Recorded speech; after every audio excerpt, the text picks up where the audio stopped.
আগেকার দিনের দেবর বৌদির সম্পর্ক।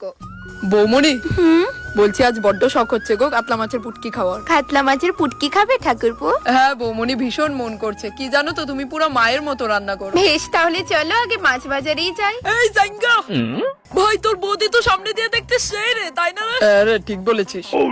তোদের আমি ঠাকুরপো রাস্তায় আছো, ঝামেলা করো না। বলছি ভাই, কখনো ডাকতে তো পারিস তোর বৌদির হাতে চা খাওয়াতে। শুনলে বৌমনি, আমি আর নিতে পারছি না। ঠাকুরপো এদের সাহস কি করে হয় আমার মা সমান বৌদিকে নিয়ে এরূপ মন্তব্য করা? ঠিক আছে ঠাকুরপো, এদের করতে দাও মন্তব্য, তুমি তোমার চলো। আর এখনকার দিনের সম্পর্ক ধর কাল লগে আউন লাগছে বাজারে। তেরে বৌদি সমস্যা কি তা? তুই খারাপ নাকি তা? আমি এই গায়ে লাগে আটো কি তুমি কিপ ডিসটেন্স। এ কি দাঁড়া বন্ধু, তোর বৌদি নাকি তা? ভাই এক্কারে বাপ যাইটা বলা বাইন যেমন হ্যাঁ এমন আর বন্ধু। ভাই কসনা বৌদি হইনি, যার কথা কয়ে ওকে আমার কান্ডার এক্কারে বসাই লাইতি, আসলে যেমন কইতে এমন হই। লুচ্চা কোনে নে তো সাহস কেমনে বৌদি হইলে এমন